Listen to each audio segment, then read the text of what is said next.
we've seen people that they don't feel well after they get the gallbladder removed. And like you said, there's no surgeon out there saying, hey, I'm going to put you on this comprehensive digestive support protocol after we remove it. No, they're going to knock you out with anesthesia, cut that bad boy out, and send you home in a day or two. There's a whole list of symptoms here I'm looking at now. Symptoms of symptoms after gallbladder removal. I've had women have gallbladder attacks, but they don't have a gallbladder. It's like, well, how the heck does that happen? So, the removal is not the cure-all. Anything from nausea to gas and bloating, distension, burping, belching, feelings of fullness, heartburn, Barrett's esophagus, diarrhea, dumping syndrome, weight gain. There's a whole article here all about post gallbladder removal weight gain happening. And part of the reason why women get targeted so much, I hate to say it, is the estrogen. The estrogen kind of makes things sluggish and slow. It kind of makes it turn into molasses. So things really are very sluggish, very viscous. And of course, that can affect gallbladder and bile flow.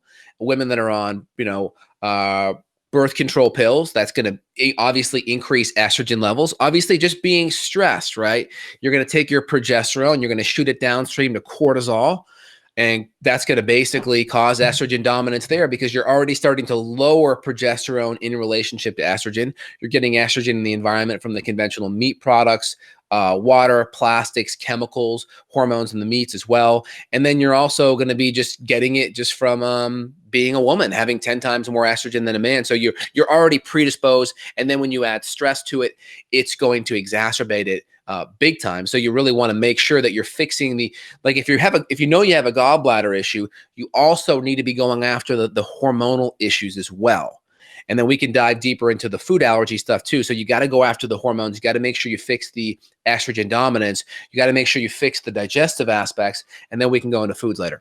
Well, I'm sure there's going to be a ton of people that are just yelling at us right now through their podcast app or YouTube or wherever they're listening to us. And they're saying, well, this is not fair. I already have my gallbladder removed.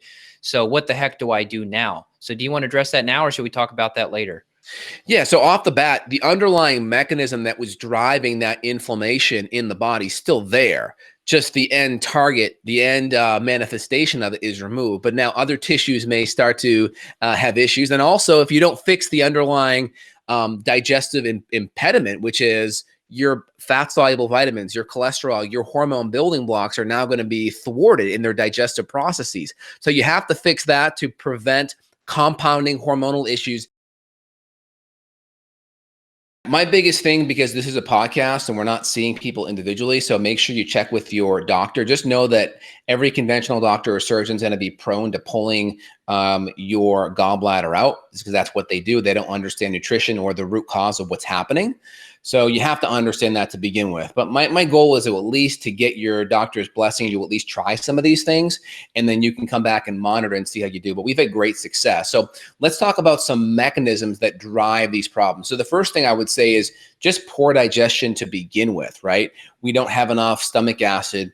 If we don't have enough stomach acid, we miss the stimulation for the pancreatic output. If we miss the stimulation for the pancreatic output, we probably have missed stimulation for the gallbladder to contract. And the more we have bile that sits in our gallbladder longer, we can get crystals to form.